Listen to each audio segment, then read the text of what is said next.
దేనికి దేనికి బాబు? మాకు తోడుగా వచ్చినందుకు 300, మా ప్రాణాలు కాపాడినందుకు 500. ఏంటేంటి? దారి చూపించినందుకు 300, ప్రాణాలు కాపాడేందుకు 500. అయితే మీ ప్రాణాల ఖరీదు 500 అన్నమాట. లేకపోతే ఏంటి బాబు, చేసిన కష్టానికి సరేదో ముట్ట చెప్పారు, బాగుంది. ప్రాణాలు కాపాడేందుకు కూడా డబ్బు ఇస్తారా? ఎంత ఇస్తే సరిపోద్ది? బాలేవారు గాని ఉంచండి ఉంచండి. సత్యం, నువ్వు పట్నం వచ్చేయకూడదు. పట్నమా? దేనికి బాబు? నీలాంటి నీతి నిజాయితీ కండబలం గుండె బలం ఉన్నవాడు మాకు కావాలి. బాగుంది బాబు, మీకు కావాలని పట్నం వచ్చేస్తే మాకు కావాల్సిన వాళ్ళందరూ ఏం కావాలా, మా ఊరేం కావాలా? ఎందుకులే బాబు, ఈ మట్టిలోనే పుట్టాను, ఈ మట్టినే నమ్ముకున్నాను, ఎప్పుడొకప్పుడు ఈ మట్టిలోనే కలిసిపోతాను. ఏంటి భూషణ్ పిచ్చి? ఈ పల్లెటూరు బయట పట్నంలో ఎందుకు పనికొస్తాడు? ఏంటి బాబు ఏంటన్నారు? పల్లెటూరు బయట ఎందుకు పనికొస్తానా? ఏమనుకుంటున్నారు ఈ సత్యం అంటే? భేష్ సత్యం భేష్. ఇప్పుడు కాకపోయినా ఇంకెప్పుడైనా పట్టణం రావాలనుకుంటే తిన్నగా మా బంగ్లాకి వచ్చాయి. నీకేం కావాలన్నా మేమున్నాం, సరేనా? అలాగే బాబు.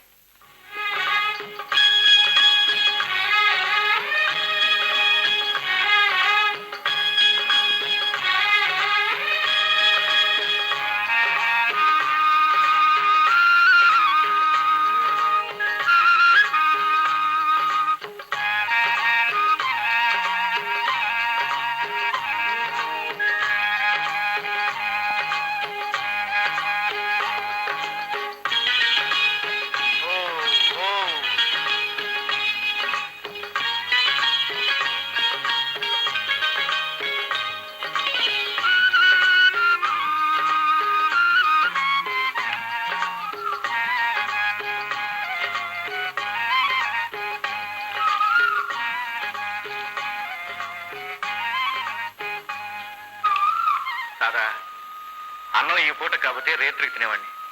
రాజనదు నువ్వెందుకు వచ్చావు? వారండి, అన్నం పిల్లెత్తుకోద్దా కాకి తన్నుకోద్దా? 4 ఏళ్ళు వచ్చాయి, తినండి. ఏమండి, మీరొక్కరు ఇట్ట ఎన్నాళ్ళని రెక్కలు ముక్కలు చేసుకుంటే ఆ బంజరు భూమి సాగులోకి వస్తుంది. దాదా, మనకా బరువు బాధ్యతలు పెరిగిపోయాయి. మామూలుగా చేసుకుంటున్న 2 ఎకరాలు మనకు సరిపోదు. ఈ బంజరు నెలను ఎట్టాగన్నా సాగులోకి తేవాలి. కూలని పెడదామంటే డబ్బు లేకపోయాయి. 4 ఏళ్లుగా నేను ఇట్లా చెమటోడ్చి కష్టపడేది మన రాజా కోసం. ఎవరి కోసం? రాజా కోసం. అది కది చూడు, మన రాజా పెరిగి పెద్దాడేసరికి ఈ బంజరు భూమిలో బంగారం, రత్నాలు వజ్రాలు పండిస్తా.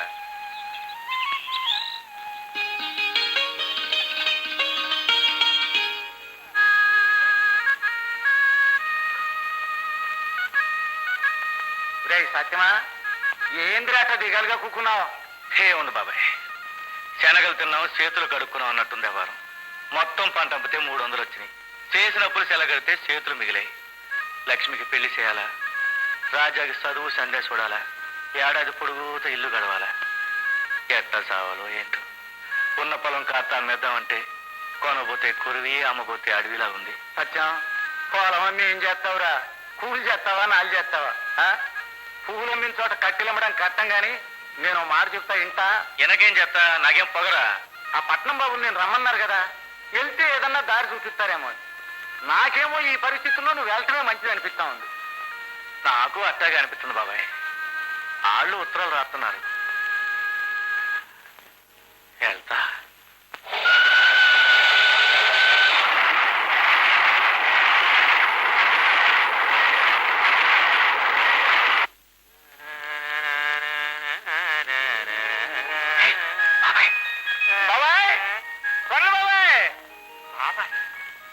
ఎవరు నన్ను ప్రేమగా బాబాయ్ అని పిలుస్తున్నారు? అచ్చం నువ్వా? నేనే కదా బాబాయ్, ఇంకెవరు వచ్చారో చూడు. మీ కోడలు రాదా, నా చెల్లి లక్ష్మి, ఇకపోతే వీడు మా యువరాజు. ఎవరు? యువరాజు. రాజా త్వరరాజా, తాత. తాత ఎవరు తాత తాత అంటున్నారు? ఇక్కడ తాతలు అవ్వలు ఎవరు లేరే. నేను కావాలి విని సత్యాన్ని. ఓరి నువ్వా? ఏమిటంత సడన్ గా ఊడిపడ్డావు? ఏం లేదు పిన్ని, పట్నంలో పనిస్తా ఉన్నారు త్వరలో. ఐసి జాబా? జాబ్ కాదు పిన్ని, పనిస్తా ఉన్నారు, అందుకు వచ్చేసాం. తీరా వచ్చాక ఎక్కడ ఉండాలని ఆలోచించాం. మన కోమల పిన్ని ఎల్లుండగా ఇంకో చోటు ఉంటే బాగుండదు అని ఇక్కడికే వచ్చేసాం. ఓ ఉండండి, ఉందిగా లంకంత కొంప. లంకంత కొంపే ఉంది, కానీ గదులు 5 5. ఒకటి నాకు, ఒకటి మీకు, నాకు వరదాయి కదా. ఒకటి బాబుకి, ఒకటి మీనాకి. మీనా ఎవరు బాబాయ్? కుక్క నాయన కుక్క. ఏమిటి మీనా అని కుక్క అంటారా? దాని కుక్కనద్దని మీకు ఎన్నిసార్లు చెప్పాను? అది కుక్క అయితే మీరేమిటి? గాడిద. గాడిదైనా చెప్పిన మాట వింటుంది, మీరు అది లేదు. పోనీలే పిన్ని, 5వ గది ఉందిగా, అందరూ సర్దుకుంటాం. ఓ బ్రహ్మాండంగా సర్దుకోవచ్చయ్యా. మీకే ధర్మరాజులా చెప్పేశారు. ఆ గదిలో ఫర్నిచర్ కి డెకరేషన్ కి ఎంత అయింది? 30,000. 30,000? అవును 30,000. మరి అలాంటి గదులు ఈ పల్లెటూరు బయతులు ఉండమంటారా? అన్నయ్య వెళ్దాం పదా.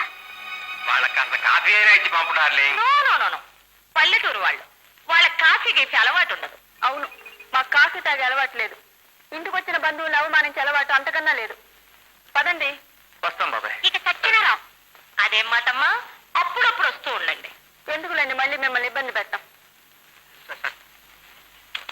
కమాన్ కమాన్. చూడు బాబు, ఈ కాగితం చూసి ఈ బంగ్లా ఎక్కడుందో చెప్తా. ఇలా తిన్నగా వెళ్ళండి.